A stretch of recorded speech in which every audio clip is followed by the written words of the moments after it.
সবাই কেমন আছো? This is Kakoli ma'am. Welcome to our YouTube channel শিশুদের পাঠশালা। শিশুদের পাঠশালা চ্যানেলে সবাইকে স্বাগত জানাই। গুড মর্নিং বাচ্চারা, তোমরা কেমন আছো? জি ম্যাম, আমরা ভালো আছি। ইয়েস ম্যাম, আমরা ভালো আছি। আপনি কেমন আছেন? আমিও বেশ ভালো আছি। ঠিক আছে, এবার সবাই বসে পড়ো। দেখো, ডেফিনিট প্রোনাউনের যে আমরা 6টি ভাগ বলেছিলাম তার ভিতরে পার্সোনাল প্রোনাউনের আমাদের ডিটেইলসে জানা হয়ে গেছে। আজকে আমরা নির্দিষ্ট প্রোনাউনের অন্য ভাগগুলো দেখব। চলো দেখি কতটা এগিয়ে যাওয়া যায়, কেমন? জি ম্যাম। Yes ma'am. তাহলে আজকে আমরা শুরু করব পজেসিভ প্রোনাউন থেকে। দেখো, এই পজেসিভ প্রোনাউনের বাংলা হচ্ছে অধিকারবাচক সর্বনাম।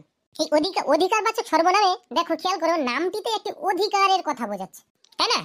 তাহলে এবার চলো দেখে নিই যে অধিকারবাচক সর্বনামের ডেফিনেশন কি। দেখো, যে সমস্ত প্রোনাউন কোনো জিনিসের ওপর কারো অধিকার বোঝায় তাদের আমরা পজেসিভ প্রোনাউন বা অধিকারবাচক সর্বনাম বলি। আমি উদাহরণ হিসেবে যদি বলি, Taiba wrote a letter to her brother, মানে তাইবা তার ভাইকে একটি চিঠি লিখেছিল। এখন যদি বলি কার ভাই, তাহলে তাইবার ভাই। তাহলে ওই ভাইয়ের ওপর কার অধিকার আছে? তাইবার অধিকার আছে। এবং সেই অধিকারটা বোঝানোর জন্যই যে প্রোনাউনটি ব্যবহার হয়েছে, ওই যে হার ব্রাদার, তার ভাই, ওই হার হচ্ছে পজেসিভ প্রোনাউন। তাহলে বুঝতে পারলে, যে সমস্ত প্রোনাউন কোনো জিনিসের উপর অন্য কারো অধিকার প্রকাশ করে তাদের আমরা পজেসিভ প্রোনাউন বলবো। বুঝতে পেরেছি? এবার দেখো, এই পজেসিভ প্রোনাউন আবার দুটি ভাগে ভাগ হয়। একটি হলো পজেসিভ অ্যাডজেক্টিভ আর একটি হলো পজেসিভ প্রোনাউন। এই পজেসিভ অ্যাডজেক্টিভগুলি হলো my, our, your, his, her and their. আর এই পজেসিভ প্রোনাউনগুলি এগুলি পজেসিভ অ্যাডজেক্টিভ থেকেই তৈরি হচ্ছে। মাই থেকে মাইন হচ্ছে, আওয়ার থেকে আওয়ার্স হচ্ছে, ইয়োর থেকে ইয়োর্স হচ্ছে, হিজ থেকে হিজই থাকবে, হার থেকে হার্স হচ্ছে, দেয়ার থেকে দেয়ার্স হচ্ছে। তাহলে বুঝতে পারলেন, এই যে হিজ, এই হিজ প্রোনাউনটি পজেসিভ অ্যাডজেক্টিভেও যেই রূপ, পজেসিভ প্রোনাউনেও সেই রূপ। কেমন? জি ম্যাম। Yes ma'am. এখন প্রশ্ন হলো, এই পজেসিভ অ্যাডজেক্টিভ এবং পজেসিভ প্রোনাউন কিভাবে ব্যবহার করা হয়। দেখো, ভালো করে বোঝো। এই পজেসিভ অ্যাডজেক্টিভ বলো কিংবা পজেসিভ প্রোনাউন বলো, এদের কাজ কি? এদের কাজ হলো কোনো নাউনের উপর কর্তার কোনো অধিকার বোঝানো। যেই নাউনটি অধিকার বোঝায়, পজেসিভ অ্যাডজেক্টিভ সেই নাউনের আগে বসে। যেমন ধরো, দিস ইজ মাই পেন। এই যে দিস ইজ মাই পেন, এটা আমার পেন, তাহলে এখানে অধিকারের বস্তুটি হচ্ছে কি? পেন। তাহলে পেন শব্দটি শেষে বসেছে আর তার আগে ঠিক মাই পেন, মানে মাই। এই মাই হচ্ছে কি? Possessive adjective. কিন্তু পজেসিভ প্রোনাউনের ক্ষেত্রে অধিকারের নাউনটি আগে বসবে, তারপর পজেসিভ প্রোনাউন বসবে। উদাহরণ হিসেবে আগের উদাহরণটাই খেয়াল করে, যে দিস ইজ মাই পেন, এখানে পেন শব্দটি আগে বসাতে হবে, তারপর পজেসিভ প্রোনাউন বসাতে হবে। তাহলে কি হবে? This pen is mine. আশা করি এই পর্যন্ত কারো কোনো অসুবিধা নেই। কোনো অসুবিধা নেই। চলো এবার আমরা দেখবো এই নির্দিষ্ট প্রোনাউনের আর একটি ভাগ, রিফ্লেক্সিভ প্রোনাউন, যার বাংলা নাম হচ্ছে আত্মবাচক সর্বনাম। দেখো, কোনো ক্রিয়ার কর্তা ও কর্ম যখন একই ব্যক্তিকে বোঝায়, তখন সেই ক্রিয়ার কর্মকে রিফ্লেক্সিভ প্রোনাউন বা আত্মবাচক সর্বনাম বলে। মানে কর্তা দ্বারা কৃত কোনো কাজের রিফ্লেকশন পুনরায় কর্তার কাছে ফিরে আসে, তাকে আমরা রিফ্লেক্সিভ বা আত্মবাচক সর্বনাম বলি। কেমন? জি ma'am. For example, a lion who lived in a forest, he called himself the king of the forest. মানে জঙ্গলে একটি সিংহ বাস করত এবং সে নিজেই নিজেকে সেই জঙ্গলের রাজা মনে করত। তাহলে এখানে কর্তার দ্বারা কৃত কর্মের রিফ্লেকশন পুনরায় কর্তার কাছেই ফিরে আসছে। আবার যদি বলি হি হার্ট হিমসেলফ, সে নিজেই নিজেকে আঘাত করলো, তাহলে এখানেও কর্মের রিফ্লেকশন কর্তার কাছে ফিরে আসছে। তাই আমরা বলবো, যে প্রোনাউন দ্বারা ক্রিয়ার কর্তা ও কর্ম একই ব্যক্তিকে বোঝানো হয়, সেই সমস্ত প্রোনাউনকে আমরা রিফ্লেক্সিভ প্রোনাউন বা আত্মবাচক সর্বনাম বলবো। কেমন? Yes ma'am. জি ম্যাম। এখানে রিফ্লেক্সিভ প্রোনাউন চেনার একটি সহজ উপায় জেনে রাখো। রিফ্লেক্সিভ প্রোনাউন হলো সেলফ যুক্ত প্রোনাউনগুলি, যেমন myself, himself, herself, itself, yourself, ourself, themselves. এই সমস্ত প্রোনাউনগুলি হলো সিঙ্গুলার ফর্ম। ঠিক আছে? এই প্রোনাউনগুলিকে প্লুরাল করতে হলে শুধুমাত্র শেষের এফটাকে তুলে দিয়ে তার পরিবর্তে ভিইএস বসিয়ে প্লুরাল করতে হবে। আই হোপ এই পর্যন্ত কারো কোনো অসুবিধা নেই। ইয়েস ম্যাম, আমাদের কোনো অসুবিধা নেই, আমরা খুব সুন্দর বুঝতে পেরেছি। ভালো করে বুঝতে পেরেছি। তাহলে আজকে থিওরি এই পর্যন্ত। চলো এবার আমরা কিছু বিভিন্ন পাখিদের ইংরেজিতে কি বলা হয় সেগুলো শিখবো। সবাই উঠে দাঁড়াও। দেখো, সবার প্রথমে আমরা 4-5টা এমন ওয়ার্ড শিখে নেব যেগুলি প্রত্যেক পাখিদেরই কমন থাকে। চলো শুরু করি। BIRD, bird. বার্ড মানে পাখি।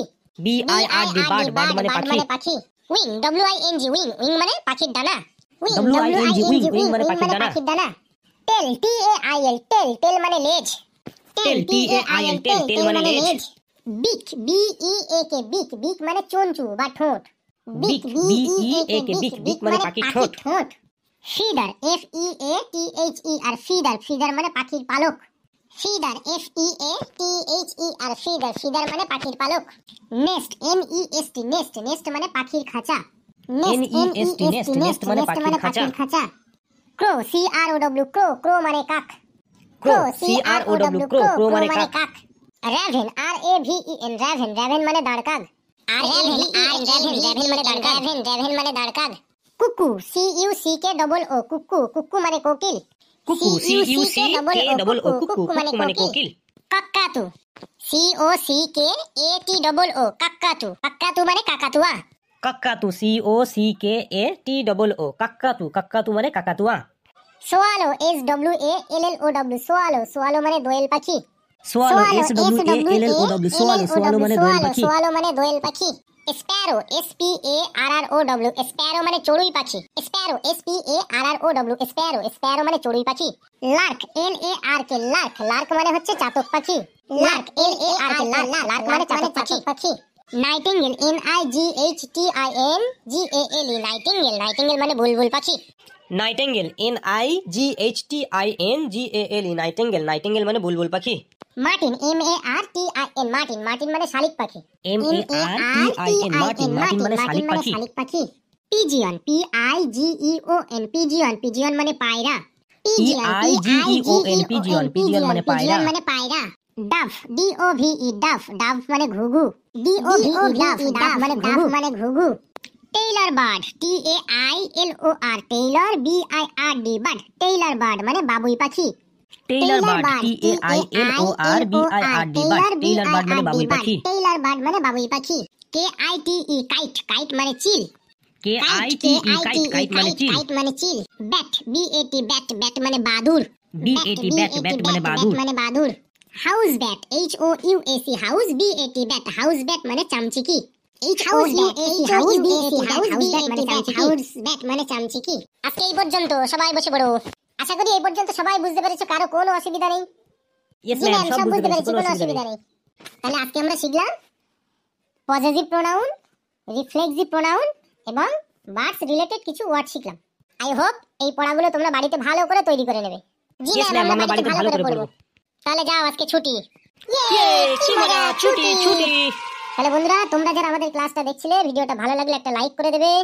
নিজে যতটা শিখলে ততটা অন্যকে শেখার জন্য ভিডিওটা শেয়ার করে দেবে। আর এরকম ভিডিও কন্টিনিউ পেতে আমাদের ইউটিউব চ্যানেল শিশুদের পাঠশালা চ্যানেলটিকে সাবস্ক্রাইব করে আমাদের পাশে থাকো এবং বেল আইকনে ক্লিক করে দাও, যাতে আমাদের সমস্ত ভিডিও নোটিফিকেশন তুমি সবার আগে পেয়ে যাও। ঠিক আছে, আবার দেখা হবে নেক্সট ক্লাসে। চললাম, বাই বাই।